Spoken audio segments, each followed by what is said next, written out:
Hey, it's Brent with Lykins Motorsports. Almost forgot who I was with there for a second. We are continuing work on our 465 tunnel port, and got the crankshaft balanced. It took a stick in the front, stick in the back to get it in balance, and also had numbers 1 and 3 main journals polished down a little bit to gain us a little more clearance. So I'm in the process of checking those. I actually just finished. And our goal for this video is to get the short block done. So got a lot of work ahead of us, and it's about 2 o'clock, so I better get going here. So I'm gonna pull this main cap off. We're gonna put our rear main seal in, and lube our bearings up, drop our crank in, and check the thrust clearance with this upper shell, as we always do. Alright, I use these Felpro BS30138 rear main seal kits. Comes with the halves and then the side seals. Side seals goes in the trash, as they ought to be. You shouldn't have to use nails on a modern engine. And then when we drop our rear main seal in, the lip always goes towards the front of the engine. If you're confused on which side the lip is, it's this side to where my thumb is. So that's the lip, that's the movable part. So I usually stick these in there and stagger them down about 1/4 of an inch. Just make sure that you do the same thing on the cap side as well, and also that these get lubed up really well. Crank is dropped in, no main caps on, and this is why we always check our thrust clearance. We got almost 7 thousandths, which is pretty awesome. And in the event that you didn't have any thrust clearance with just the upper shell in, the crank would come back out. This upper thrust bearing shell would be sanded, and you do that until you get the clearance you need. So this is why I always stop right here at this point, because if you put all the main caps on, torque them down, get everything ready, and then check your thrust clearance, and you don't have any, then you gotta take it all back apart. Now we got all of our main caps back on. Obviously rear main seal in the cap. Before you torque the main caps, you need to set your thrust bearing. If you've never done that before, it's just a dead blow hammer to the back, and then another hit to the front. And then I like to wedge a screwdriver or something that will force the crank down, or force the crank to the front, and keep pressure on that, keep that thrust bearing aligned while you torque the caps. And once the caps are all torqued, you can check your thrust clearance again. If you remember from a few seconds ago, we had almost 7 thousandths. We got 5 now. So I'm gonna pull this cap off. I'm gonna sand the front side of that thrust bearing, see if I can get us another 2 thousandths of an inch. Once you do this a few hundred times, you can get an idea of how much you need to take off. But if you're new at it, I would just say creep up on it. So we are at our 7 thousandths mark, and all the caps are torqued. I can now get my side bolts in. Side oiler blocks have cross-bolted main caps. You got spacers that go in between each side of the cap and the block.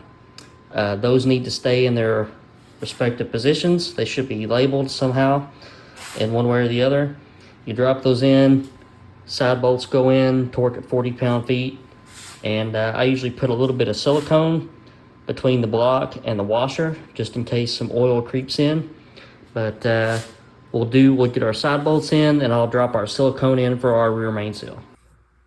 All right, we got our crank, everything torqued in, getting ready to put the timing set on. We did get our little Woodruff key knocked in. I just used this one back here because the balancer spacer has enough key to get in there and engage that. We're using a Cloy's billet timing set. I think I just said that. I'll say it again. My parts washer just tore up. My pump quit working, so I'm going to have to clean these by hand. Using a factory, an OEM style fuel pump eccentric. I get a lot of emails about cam bolts. You never know what you're going to get when some of the aftermarket cam guys send you camshafts, because the cores come from different core houses. Sometimes your FE cam may be a 7/16 14, sometimes it's a 7/16 20. So here's the part numbers for what you need. Okay, coarse thread, fine thread, part number. You may have to buy a 5-pack, but sometimes you do what you got to do. I go through these like water, so I don't mind buying in quantity. Make sure that you do all your due diligence on making sure you have enough thread depth. So when you put your timing gear on and your fuel pump eccentric, put your bolt and your washer down in there, turn it over, measure from the back side to see how much thread you have coming out, and then compare that to how much thread is in your cam. So do all your due diligence. I will not be responsible for broken engines if the bolt length is not what you need for your particular engine. All right, let's go over a couple of things here. So double check your thread engagement on your cam bolt. When you're using a one-piece eccentric, the dowel has to stick out past the timing gear, just enough to catch the eccentric, but not stick out past this face, because you want it underneath so that your washer will not be held up off the surface. That would not be good. So a couple of things, checklist before you go any further. Loctite on the bolt, eccentric is correct, your dowel pin's correct, your thread engagement's correct, Loctite on your bolt. This torques for a steel cam at 65-70 pound-feet of torque. And then you need to check your thrust clearance on your cam. So Precision Oil Pumps is a good place to buy all these parts. The steel thrust plate is machined down to the correct thickness. He's also got those thrust plate bolts and nice washers for your cam bolt. If you notice, it covers the pin so that it can't come out, and you don't have to sit and sand on the thrust plates. This is what you get right out of the box. So everything is perfect right out of the box. So we're gonna get our a piston and rod assembly in here and get our degree wheel on and degree this cam. All right, so we've got our cam already degreed. If you want to see how that's done, I have various videos on my channel about doing that. There's also a lot of good videos on YouTube on how to degree your camshaft. I decided not to bore you with all of that stuff. So I usually degree both ways. There's the valve event method and then the intake centerline method. Here is on the left what I got using the valve event method. So 361 lobe lift on the intake side, 351 on the exhaust side. And just so you know, here's what I should have got, 361 and 351. So we're in good shape there. The intake valve opened at 14 degrees, closed at 47.5. Exhaust valve opened 68, closed at 6. So if I put in a valve event calculator, here's what it spits out: 241, 254, 106.75 intake centerline, and a 113.9 lobe separation angle. Now, if I do it with the intake centerline method, it gives you an intake centerline, and I got 106.75. Then you do the exhaust side, and I got 120.25, You add these two together, divide by 2, and that spits out your lobe separation angle, which I got 113.5. So these two numbers jive very, very closely, and we know that our cam is supposed to be ground on a 114 lobe separation. So I'm calling this good. It went in at the 0 advance, 0 retard keyway on the timing set. So everything just went fabulous. Here's a shot of my rig. I think this stuff comes from Comp Cams. This is probably from McMaster Card, just a nice long dial indicator tip.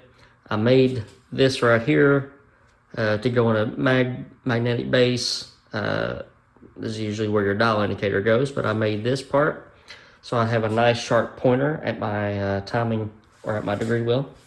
But cam is degree, and I don't have to make any changes to it, so we are all green lights for getting the rest of the rods and pistons in. All right, we have all 8 pistons in.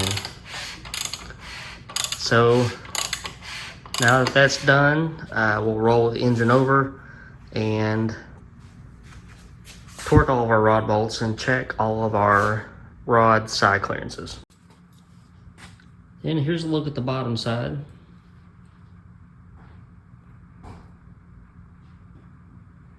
Everything looks real nice.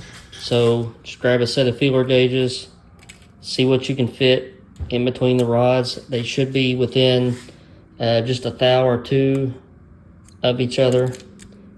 What you're really looking for is just to make sure that you don't have a rod on backwards or something like that.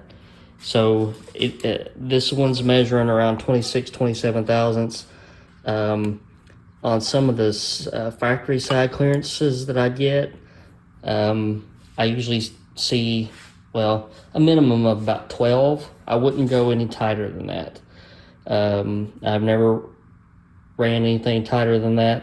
You need to have some clearance, and especially you need to have clearance for crank moving back and forth, so you have to have room for your thrust clearance in that. But most of these combinations usually set up at around 20, 25 thousandths. So next thing is I'm just going to roll the engine over and go through and torque all the rod bolts. These are scat rods, so they torque at 64 pound-feet, and we'll start at the back. All right, we're moving a little bit further along. Caught my second wind, so got our oil filter adapter on, timing cover is on, and used our centering tool to center off of this ID here and the crankshaft snout. Got some stainless steel fasteners that I usually use, and we got these new steel balancer spacers from Precision Oil Pumps, so I'll get that lubed up and get that slid on there, and then we'll put our harmonic balancer on.